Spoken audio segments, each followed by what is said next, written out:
Your Creative Push, episode 293. It's really important to have skin in the game in some way. You know, if it's too easy to walk away from, then you will.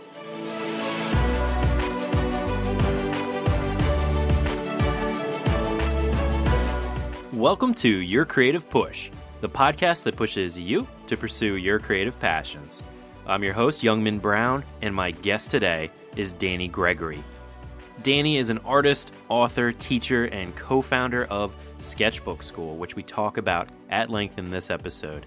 But before he started Sketchbook Skool, he spent 3 decades as one of New York's leading advertising creative directors and has created award-winning global campaigns for such clients as Chase, JPMorgan, American Express, IBM, Burger King, Ford, and the list goes on and on. And he has written nearly a dozen internationally best-selling books on art and creativity, including Art Before Breakfast, Everyday Matters, The Creative License, An Illustrated Life, and Shut Your Monkey, which we talked about the last time he was on the show back in episode 50, in which he absolutely killed it. I highly recommend you go back and listen. If you haven't heard it before, I also republished it as a best of episode. It was that good. And let me tell you, today Danny comes on for another killer episode that will definitely inspire you fully. Danny talks about recently getting married and the importance of your partner understanding your creative needs. Danny also talks about creative postpartum depression that often occurs when we are finished with a project. Danny also talks about why he left the advertising industry and how Sketchbook Skool started, and the value in seeing how many different artists make art as well as seeing where they make it, of getting a look into their studios. Danny also dives into his own creative resistances and how to get past them by giving yourself constraints or challenges, and also what it means to clear space in your life in order to start new things or to finish old things. Danny also talks about his experience going to clown school and finally how he got past Impostor Syndrome and his advice for me in getting past mine. And Danny actually has a special offer for your Creative Push listeners. That is at the end of the episode for you to check out. But without further ado, please enjoy and be inspired by my conversation with the one and only Danny Gregory. Danny, welcome back to your Creative Push. It's fantastic to be here again. Oh, it's fantastic to have you again. So where we last left off, you were about to get married. So I was wondering maybe you could start out by talking about that, how that went, and how things are going there. Well, I did successfully get married. Yay! And have remained successfully married ever since. Good. Yes, it was very nice. We got married at City Hall here in New York City and in a beautiful spring day. I wanted to actually ask you how that balance has been going, because I know when I've been married for about 3 years now, and it was kind of a tough balance at first. And I'm not sure if that was like being a newlywed or being like newlywed to the podcast, or, finding that balance. So I was wondering, because you've got so much going on, how has it been finding like a balance between those things? Yeah, I mean, this is my second marriage. I was married for 25 years before, and I think being married is I think an important part of the stability I need for being creative. I think that having a great partner who understands you and understands your creative needs is essential to just be able to focus on your work. And I think if you have either no relationship or a difficult relationship, I imagine that gets in the way. So for me, having somebody who, my wife has also worked in the creative field, and she understands the needs of a creative person. So it's been important and essential. Yeah, it's important to have somebody who gets it and Right. also gets how crazy we are as creative people. It's true. Yeah. I mean, I think when you have ideas in the middle of the night, or when you're obsessive about something, or, and also I think as a creative person, you have ups and downs. I think it's important to understand them yourself, of course, but it's important to have a partner who understands that there are going to be times when you're manic and excited about what you're doing and you just want to focus on it and you just can't talk about anything else. And then there are times when, say, you finished a creative project. Most of us go through what I'd call sort of a creative postpartum period, where it's like like after you've had a baby, Mm-hmm. you go through that period, where you're readjusting. And also you often can have a type of depression too, where you feel like, I'm never going to have an idea again, or nothing I do is going to be that good. All those sorts of, worries that you can have. And also I think it's important to recognize that, there are times when you need to go and refill your creative well in order to start preparing yourself for having a new set of ideas, a new project to work on. So, it's not a 9-to-5 job. It's not a consistent kind of job. And it's a job that invariably bleeds into your social life, your emotional life, your personal life as well. Exactly. Yeah. And I like that idea. Yeah. The postpartum depression, like that totally resonates with me. And also almost like when you get like 50% to like 75% of the way through a project, there's that period where, I mean, you talked about this in your book, Shut Your Monkey, as well, where you're just like totally doubting everything that you've been doing, this wonderful idea that, you've been kind of obsessing over. And then you kind of look at it and you're like, oh my gosh, what have I been doing? This is a mistake. And sometimes it really helps to have that person to be like, no, you're okay. Everything's going to be okay. Like who recognizes that in you and recognizes that in almost all creative people that they can bring you back to the surface kind of.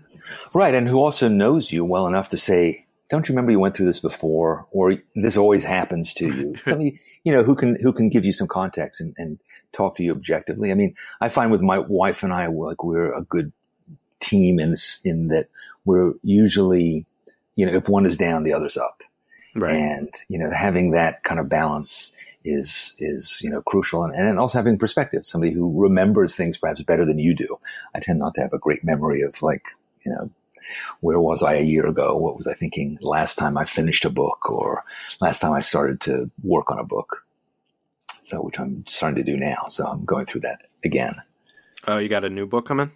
I'm starting to work on a new book. Yeah. That I hope to have out next year. Oh, so cool. Yeah. So it's the usual sort of struggle. Right. So, yeah. Well, and you've got so much going on. Last time you were on, we talked mostly about your book, Shut Your Monkey, and we kind of glossed at the end over Sketchbook Skool. And I was hoping maybe we could talk a little bit more about Sketchbook Skool today. Could you talk about, first of all, what it is and then how it kind of started? So Sketchbook Skool is an online art school. It sounds a little prosaic, but I think it's a really different kind of project for me. It's something that I have found has grown and grown in my life and has become essentially my main job now. So 5 years ago, I left my career in advertising. I'd been in advertising since I graduated from college, and so that was 30 years of being a creative in advertising. I'd worked my way from a junior copywriter up to being a chief creative officer and executive creative director. And it started to feel like I'd done this over and over again. I also had seen a lot of changes happening in advertising that have really changed the industry from, I don't know how many of your listeners are in the advertising business or related fields, but it's really, technology has changed it so much in the last 5 years, 10 years, really. And I just found it wasn't as interesting a challenge as it had been. So I decided to kind of go out and do some new stuff. I wasn't quite sure what that was going to be. I did have a new book that I was planning to write. And around that time, my girlfriend, who became my wife, was offered a job in Los Angeles. We live in New York now. And so we moved out to Los Angeles, and I thought this would be great. It'll be a whole new, fresh start. I've lived in New York, since I was a kid, and it'll be just a great opportunity to clear the decks and start afresh. So we went out to Los Angeles, and I had a nice garage that I could use as a studio, and it was really very different, but I still wasn't clear on what I was going to do. And my wife had said something that was really important to me, which was, if you want to start something new, you need to clear some space for it to happen. And I had been taking on projects throughout my career. I'd written I don't know, probably 8 or 9 books while I was also doing my advertising career. And I had my son and, various other things that had gone on in my life. But this is the first time where I said, let me just open the space and really not know what's going to happen, which is terrifying on one level, but was also really important to, I think, I'm not a hugely religious or spiritual person, but it did seem to me that something karmic, something in the universe was at work that said, okay, you know what, he's got some room. Let me start throwing opportunities at him. Or maybe it was just that I was able to recognize them, was able to say, oh, let me pursue that rather than say, oh, I'm so busy, I can't even look at this. So I had been offered a few speaking engagements, and one of them was to be the keynote speaker at a big education conference in Amsterdam. So I went over to Amsterdam, and when I was there, as I was planning my trip, I did what I often started to do, which was to just look at who are the people who I know on the internet who live in the places that I'm visiting. And, you have, I'm sure you have this too, where you have all these friends who you've met online, but you've never met them in person because they live in some remote place. But, so many. Right, exactly. But it's great to be able to say, like, look, if you're coming to New York, let's at least have a cup of coffee and see each other face to face. And so when I went there, one of the people who I was looking up was an illustrator who had also started to teach online classes. Her name is Kosha. And I was interested in talking to her because, she had this experience in teaching online. And I was thinking that might be something that I wanted to do as well. I'd done a few workshops, and in-person workshops are really fun, really exhilarating, but also an enormous amount of work.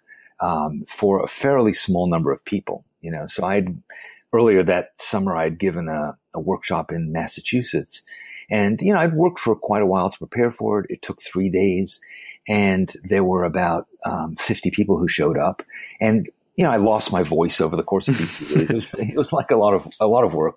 And I thought, man, I wish I could package this, because, if I write a book, thousands of people read it. If I write a blog post, thousands of people read it. So, the effort involved in doing that pays off because, you have a big audience. But when it comes to doing an in-person thing, it's really not the same kind of calculus. But doing an online class seemed like, okay, I can teach the things I want to teach and have a lot of people share them. I also was interested in taking the experience that I had in 30 years of advertising, commercial production. I know a lot about filming things, editing things, making videos on a higher level than the average thing you would see on YouTube. So I thought, okay, I can really create online videos that will be the equivalent of, what you might see on TV. Is it possible to create something that looks that good, that has that kind of storytelling strength? And, I also felt like there are so many things on TV that you see about certain types of creative people, but not about other types. For instance, there's the cooking network, right? The cooking channel, there's also the food network. There's also on Netflix, there's a lot of great stuff about food and cooking. Chef's Table is one of my favorites. And they make really high quality shows about the art of cooking. Music, there's always been great coverage of music and video. But when it comes to artists, visual artists, it's lacking. There really isn't that much about the creative process for artists to see how a painter works. They might do like a documentary about Van Gogh or something, but you rarely get to see. There's a great show in England called What Do Artists Do All Day? But other than that, I wasn't really able to find that kind of visual stimulus. So that was part of my idea too, was like to really make high quality stuff. So when I went to Amsterdam, I met with Kosha. We talked about all these ideas. I asked a lot of her about her experience. And then when I returned to New York, to Los Angeles, we continued to have these conversations. And then we decided to put together a class, and we got some other friends who are artists to join us in doing this. And one of the ideas that we had was we wanted to create a diverse experience. When you take a class, we wanted to make sure that you would get the different points of view that different artists had on how to make art. All too often, you go and sign up for a workshop, and you have one teacher, and he teaches you the way that he makes art. But what we wanted to do is to say, you know, there is no one way of making art. We want to have a different experience every week and make sure that ultimately what you come away from is not knowledge about how to make art like the teacher does, but how to make art like you do, you know, to unlock that and to free you to make art your own way. And so that was really the experience we had in this first class. It was 6 weeks long, and literally every week you had a different teacher who would tell you about how they make art. And they would tell you about it in the context of their own studio.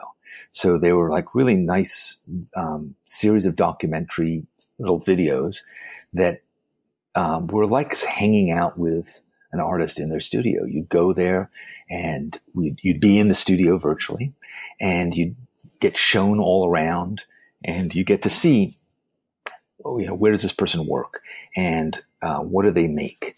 What are the tools that they use? What are their favorite art supplies? And then the artist would take down some sketchbooks from the shelf and show you their sketchbooks and say, you know, look at these pages, and here's the story behind this drawing that I did, and here's the materials I used, and I was on a trip to Paris and I drew this. And so you really get immersed in their work. And then also they would tell you some stories, like what we call little lectures, where they would say, you know what, I've learned, you know, that this is the role that mistakes make in my work, or these are the lessons that I learned from other artists who inspired me, those kinds of things. So it's really their wisdom that you'd have from like sitting by their side in their studio. And then ultimately they would do make a work of art and take you through that process and tell you about it, and then give you an assignment of some kind. So we tried this out, and we found that when we launched it, it was incredibly successful. I mean, we sold out the first class that we made. We had several thousand people sign up for it. And part of what we also did was we started to develop a community around these classes. We had all these people who were taking the classes, and we created an environment where, rather than the teacher coming and telling you what you did right or wrong, that instead you would get input from the other people in the class who were with you. And you would be part of a community of artists, because we realize that that's a crucial thing for people, particularly if you're on the internet taking a class. You don't want to feel alone in it. You know, you want support and encouragement from other people like you. And so so now we've been doing this for over 4 years. In fact, a couple of days ago, we launched our 21st class that's been developed this way. So we have about 50 teachers who we've worked with. We have about 50,000 people who have taken our classes. And it's just been really interesting. We've done classes of all kinds. We've done classes on lettering, creative lettering, on how to make a map, how to make greeting cards, how to do what's called urban sketching, where you go out and you draw, you know, buildings and landscapes in the city. We've taught classes about the imagination and how to create fantasy drawings out of your mind, how to draw people, how to draw animals, all kinds of things. And it just keeps developing more and more. And it's led to the point where now we're going to have our very first convention, which is going to happen this fall in Pasadena. And we're going to have 500 people gathering in person for the first time. And we're going to have presentations, and we're going to have demonstrations, and we're going to have big art supply sponsors. And it's going to be just a great weekend of 3 days of people just hanging out who have only ever met each other virtually, or who want to have a drawing experience in person. So that's the Sketchbook Skool story. It's grown from one little class with a few teachers to being basically my full-time job. And we have a staff of people who help support us. And this book that I'm writing is going to be the first in a series of Sketchbook Skool books that's going to come out. And it's also designed for not only people who have been making art for a while, but also beginners. One of the classes I teach is called How to Draw Without Talent. And it begins literally with my teaching you how to draw a straight line, because I had a lot of people say to me, well, I can't even draw a straight line. So I show you how to do that and teach you the steps that you need fairly quickly to get the skills that will help you to make art and make creative art into a regular part of your life. Very cool. It's a long answer to your simple question. Hey, well, I love how like things like that blossom up. They start as like a small kind of project, and then it just like blossoms in 4 years into like this thing that, you need a convention now and books, and it's so wonderful, Yeah.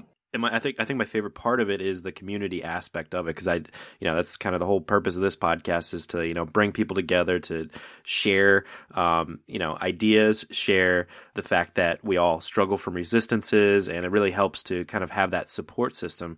So my question was, with so many courses that you have now, do you have like start times for like a course so that like you have like a group of people that are taking it at the same time to have those critiques, or do people kind of take it on their own and then just jump in the community and see who else is kind of at the point that they are at? Well, it varies. So when we launch a new class, which we do every couple months, I would say we launch a new class, and we announce it, a couple weeks before it begins, and then the day that it begins, a whole bunch of people sign up for it. So it's usually, I don't know, over 1,000 people are all taking it the same day, and they're all getting those videos the same day. Mm-hmm. And so they watch them, and then the following week they get them again. So yes, they're all doing their homework at the same time. Then after that happens, we make that class available on demand. But there are so many people who are constantly signing up for things. And plus, because it's all, it's on basically a platform that allows all those comments to be retained. When you come on to a class that began a while ago, there's still a lot of activity going on a regular basis right now. There's still people who come in, and we also have teaching assistants who will come in and sort of, add to the discussion. So there's always a sense that there's a pulse. There are things going on, even if the class has been in process maybe for years, but you'll get to see the accumulation of comments and uploaded artwork and so forth. Then we also have a really, really active Facebook group that has about 40,000 members, I think. So every day there's stuff going on. But we also do an awful lot of things in social media. We do every class that we offer at the end of each week when we first launch it, we do a webinar with the teacher. So if you have questions from that week, you can come and ask the teacher live and get answers, and often little demonstrations as well in a webinar. But also, like we do a weekly video called Draw Tip Tuesday, which is a tip of some kind, sometimes relating to the classes, often not. We also have a thing called Sketchbook Club, which is a series of videos where I take published sketchbook from my shelves and I introduce a new sketchbook artist and I talk about their work. And these are books that you can actually buy. So if you're inspired by it, you can find this author's book in print. So we're just trying to kind of push this on in lots of different forms. We're also thinking about doing a podcast. I've done podcasts in the past, but we thought, there's still a lot of interest in interviews and discussions around the whole art of sketchbooking. So it's definitely dynamic. It's not a passive thing, in short. Very cool. Yeah, well, of course, podcasts, that gets my thumbs up. You get my. I'm always a fan of podcasts and approve. But yeah, I like that idea of the community. I think it's so important. The internet's great. Any knowledge that you want to gain, you can just Google it or YouTube it. But there is something lacking when you just get to watch a video that, was maybe published 4 years ago. You might get your answer, but you might not find the correct follow-up questions that you should be asking. And then when you have a community like that, an actual sort of like bustling kind of classroom scenario, I think that's where the magic really happens. Yeah, absolutely. I mean, a lot of our people, they just like to sort of lurk, Yeah. Not everybody has their hand up in class, but I think it is true. I think here's another thing that we've learned from what it's like to teach online, what it's like to take courses online. I remember when 7 or 8 years ago, when the whole idea of online classes first began, and universities were doing that, offering, Harvard offering, their curriculum available for free online, and they would have classes, and literally hundreds of thousands of people would sign up for, a class on Roman history or something. But then what was happening was that 5, 6, 7 classes into the course, the rate of attrition was incredible, So suddenly you'd have 100,000 people signing up for a class and 800 finishing it, and particularly when it's free, it's interesting, it's sort of counterintuitive, but what you get what you pay for, and even if you're taking a class at Harvard for free, somehow if you haven't paid for it, it changes your level of commitment to it. What we try to do is if you sign up for one of our classes, every week you're going to get a reminder email. You're going to get our newsletter that gives you additional creative inspiration. It's an ongoing dialogue. It's not just pay for it. Here you go. It's up to you what you do with it. It's the sense that you're actually involved in a project that's going to take you a month or two. And we want to make sure that because I know that your inner critic is going to give you 1,000 reasons not to go back and continue the class, right? So we try to fight that resistance whenever possible and say, here's a reminder, here's some more encouragement, here's another bit of conversation to continue to be in, so that while you have that initial enthusiasm when you sign up, we want to make sure that, it endures so that you stay connected and committed. Right. Well, and the other thing about finding knowledge online, and like you said, having that one teacher that shows you how they do it, you can sometimes fall into the same thing over and over again. It can become very rigid, and the same thing worked for you, so you keep doing the same thing. And the thing that I like about Sketchbook Skool is that there are many different voices, many different methods. So I was wondering if maybe you could talk about the importance of people taking courses that are maybe, quote, out there, or something that they wouldn't normally take from a professor or from an artist that they wouldn't necessarily follow in the first place. That's a great point. I remember one of the things I did when I went to Los Angeles, as I described earlier, I signed up for clown school. What? Yes, exactly. Well, first of all, it's Los Angeles. It's Los Angeles. So okay. Yes, so they have clown school, and I was in the gym one day and I heard these guys talking about clown school, and I thought, what the hell is that? But something deep inside me said this would be an interesting thing to do, and also terrifying. And so, I try and do this thing every summer. I try to do something that I feel deeply uncomfortable to just push myself out there. And so I went to clown school, and it was an amazing, amazing experience. And it just gave me a lot more confidence. It also put me into a kind of creative milieu that I had no idea about. And it's something I've referred back to many times, but mostly I've referred back to it because it was about taking a creative leap. And when we started Sketchbook Skool, some people would say, hey, you're offering me, 5 or 6 teachers, artists here. I like 3 of them. I don't like the other 2. I Googled them. I saw their work. I don't think that they're interesting.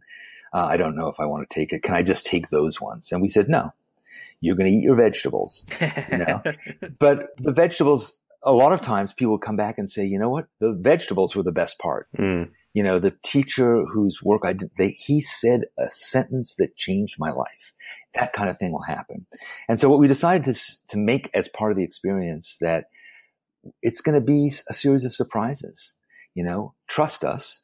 We're going to serve you up something interesting. It's kind of like joining the Book of the Month Club or the Wine of the Month Club or the Beer of the Month Club. Sometimes it's just going to shake you up and it's going to move you in a new direction.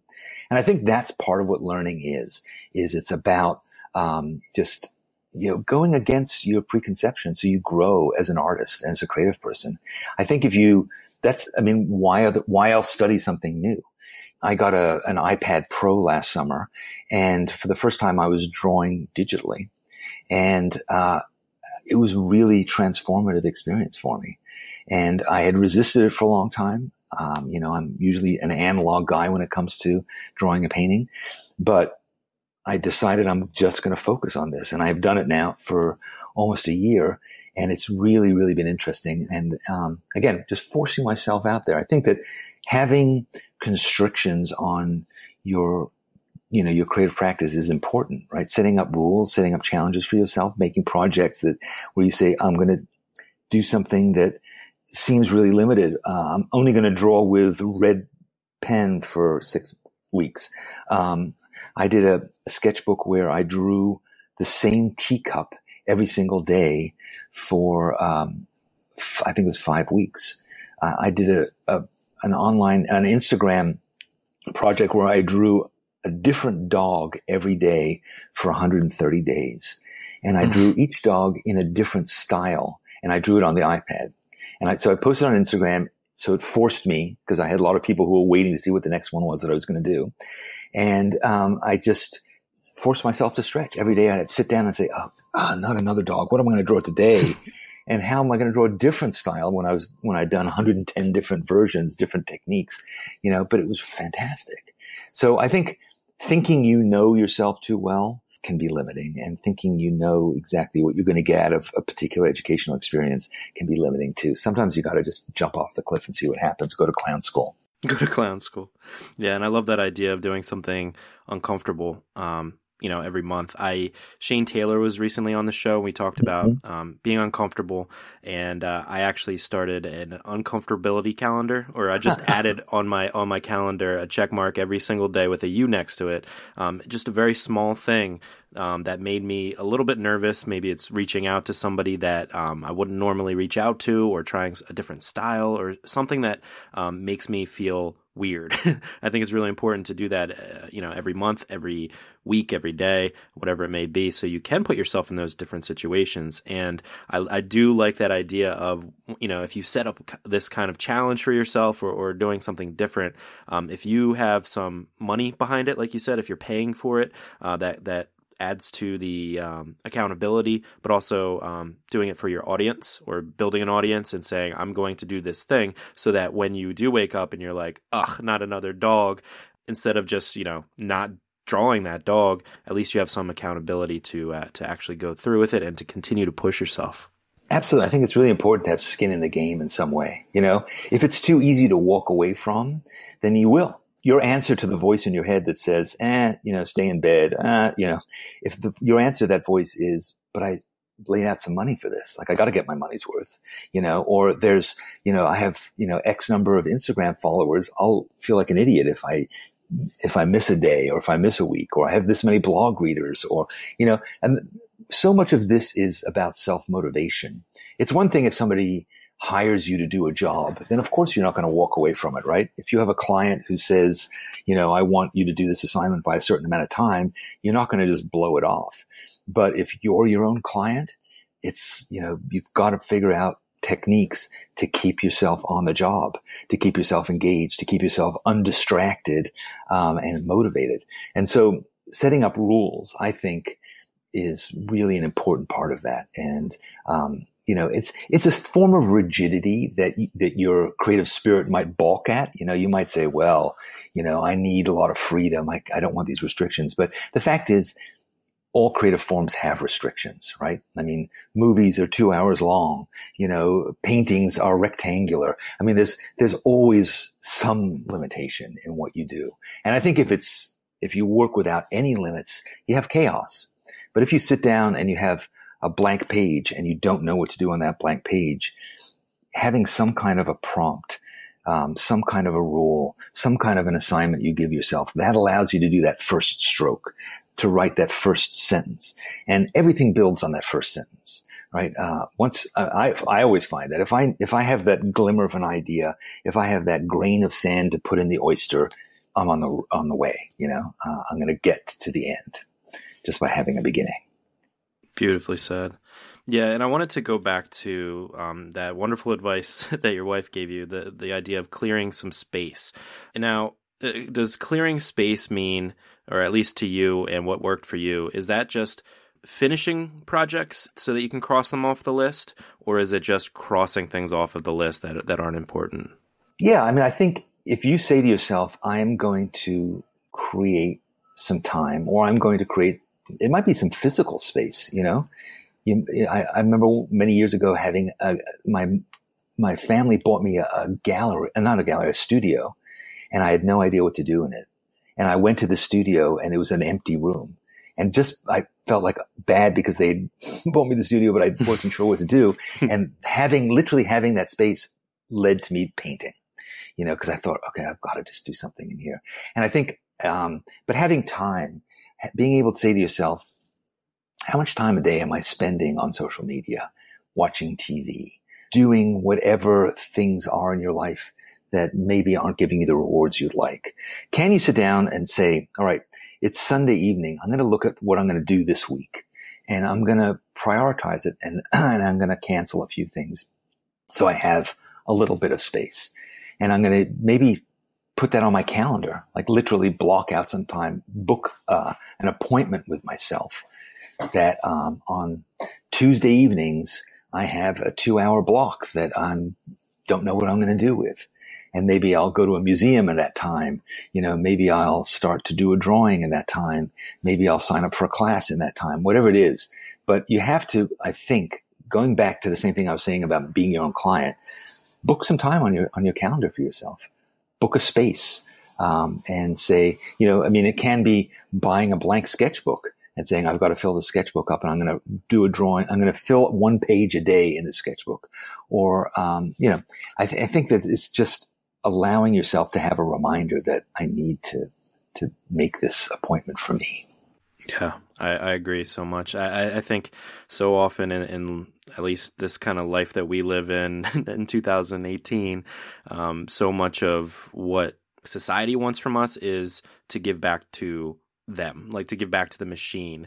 And it's so hard to find that time to just think or just meditate or just be alone with your art, or like you said, book a date with yourself, like to go to the museum or just to take a course, there's so little time for ourselves. And I think it is important to kind of, mark that in our calendar and make it a priority as well. Yeah, I think that there are so many platforms now. There's so many blank pages out there. It can be super distracting, right? I mean, you can start a Vimeo channel and you can start a podcast and you can do Facebook Live. I mean, it's endless, the things that you could do. But at what point do you say, how am I going to prioritize that? How am I going to focus on one thing that's going to be a consistent thing that I do? And how am I going to make sure that that is rewarding? Maybe you should take some practices from business and do an annual review with yourself and say, what have I really accomplished in the last 6 months? Where were the things that gave me the biggest rewards? How can I focus time on them? What are the product lines I need to cancel in my life and say, you know what, we're not going down that avenue anymore. We've tried that. Those things are entertaining, but are they really helping me to grow? Are they helping me to advance my art and to feel great about what I'm making? So maybe again, put that in your calendar too. I mean, I find that my calendar is a really important kind of framework for my creative life. Putting down dates with myself, accountability, assessments that say, all right, let's look back what we've done the last month. Let's assess, make sure that we're doing the right thing. That's a key part, I think, of being a creative professional too. I could not agree more, Danny. So before we let you go, Danny, I wanted to ask you kind of a selfish question, because last time you were on, I asked you about your biggest monkey, your biggest resistance, and you mentioned imposter syndrome, of like writing a book and, in your mind, people questioning, like, who are you, Danny, to give them advice? And as somebody who is about to write a book myself, like your Creative Push book, I was wondering if you had any advice for getting past that. Well, first of all, you clearly are an authority. I mean, you have a track record, right? You've been doing this fantastic podcast for a while, and you've sort of acquired a body of knowledge. So I can tell you from my point of view, there's no question that you have legitimacy. Yes.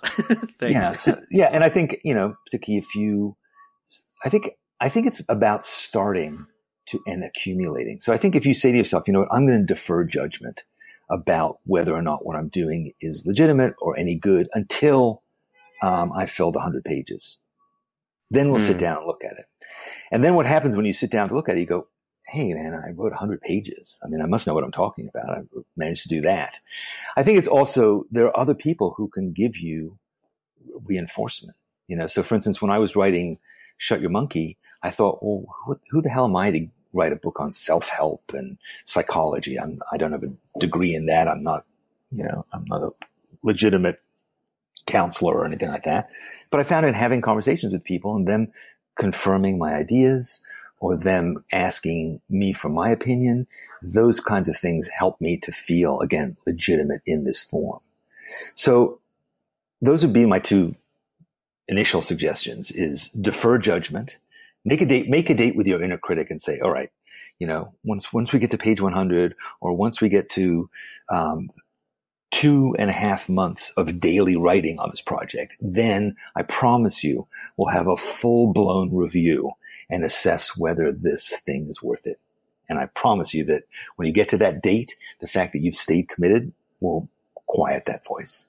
And then the other thing is just get confirmation. Go out and talk to some other experts and ask them, what their opinion is of your ideas. And I think those things will help you to overcome that initial monkey voice, that initial resistance that says, who the hell are you to do this? Excellent advice, man. Well, I don't need any more advice because Danny Gregory just said that I have the authority, so I'm good to go now, man. Well, let me throw you one third tip, which is the reason that you make this podcast is because you sense that there are other people out there who feel as you do about these issues, right? Who need this confirmation, who need a creative push.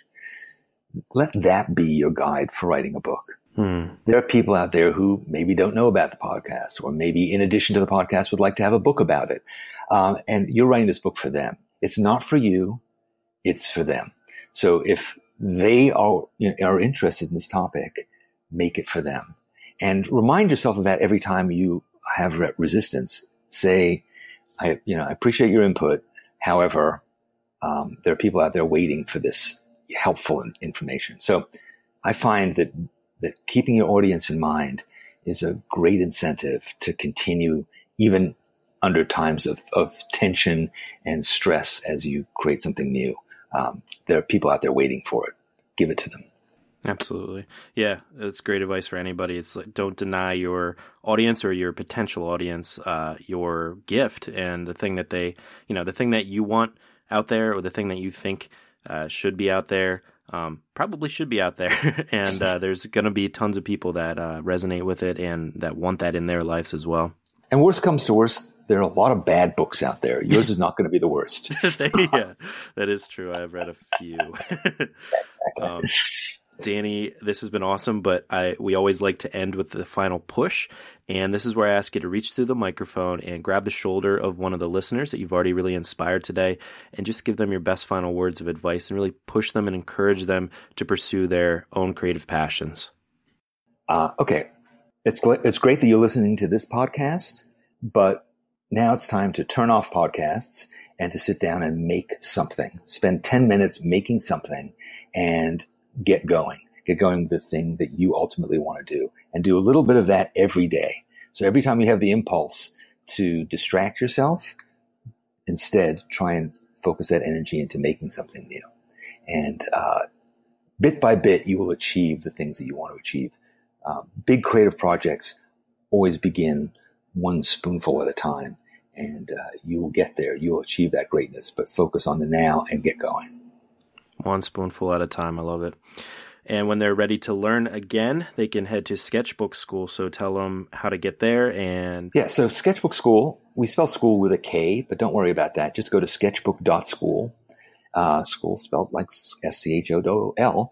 Go to sketchbook.school and sign up for a class. And just to give you a little bit of an incentive, we're giving you a discount if you put in SBS Push as your coupon code. We'll put that. I think you'll be sharing that in the notes as well for this podcast. But I want to give you a little incentive to start taking this. Sign up for even if you've never drawn before, we have classes that are for absolute beginners. And if you have drawn, you're looking for a new creative push in a new direction, we have lots of different ones, and they're starting all the time. So I hope that you'll join me in class. I look forward to seeing you there. Very cool. Thank you, Danny. And like you said, that'll be on the show notes page, yourcreativepush.com/293. Danny, man, thank you so much. It's always a profound conversation when you come on or when I hear you anywhere else. So it was an absolute pleasure to have you on today. Thanks for talking about your creative journey as well as Sketchbook Skool. I appreciate it, man. Excellent. Well, I'll see you in a couple more years. Yep. 2 years, we'll catch up once again. And I want to read your book. Oh, very cool. Yeah, it'll be done by then, I promise. Okay. Cool. Bye-bye. Have a good day. Thanks. Have a good one, man. Boom. What did I tell you? I told you Danny killed it once again. I already can't wait to talk to him again in a couple of years to see what other creative projects he's come up with and to see where Sketchbook Skool goes. One of my favorite points that Danny made was the idea of once he cleared that space in his life, how it was like something karmic happened. And I really do believe that there is something at play here. We've talked about it many times before. I don't know if it's magical. I don't know if it's just practical, but something definitely happens in your life when you make a declaration that you want something else to come into your life. You want to start something new, and you actually take those steps to clear the slate, so to speak, to cross things off of your list, whether they are just sucking up your time or it's a goal that you realize that you don't really need to get to, something that's not important to you anymore, and something that is actually taking away from limited time in your life and keeping you from getting to those big ideas that you have in your head that might come one day in the future. You can make that thing start to happen today by simply getting to the start. Like he said, finding that grain of sand to put in the oyster, the pearl will be created. You will get to that end. You just have to find the start. And secondly, the idea of community and how important community is, and surrounding yourself with like-minded creative people that are motivated to bring their own creativity into being. It's so important. And regardless of if you do it with the Your Creative Push Facebook group or with Sketchbook Skool or whatever, find a way to surround yourself or immerse yourself in other people's creative lives. And it doesn't have to necessarily be directly related to the creative thing that you do. I think that you can find inspiration from anybody that is trying to pursue their own passions. You get that inspiration by osmosis because we're all going through these same struggles. And it's sometimes even better to surround yourself with people that aren't doing exactly what you want to do, because you can learn things that you would never think to seek out. And again, that's one of the reasons I really do love Sketchbook Skool. Again, that bonus code is SBSPush. We'll have that linked up at today's show notes page, yourcreativepush.com/293. And my thanks to Danny for coming on and killing it once again. And that's all I've got for you today. So hopefully you were inspired to go and get to your creative passion, to push past your resistances, and like Danny said, to stop listening to podcasts and to just get to your work. I love you all so much. Go get some amazing work done, and we will see you next week if you need that push again. Have a great week. Bye. Never miss a push. Head to yourcreativepush.com/subscribe to find the easiest way for you to subscribe to the podcast.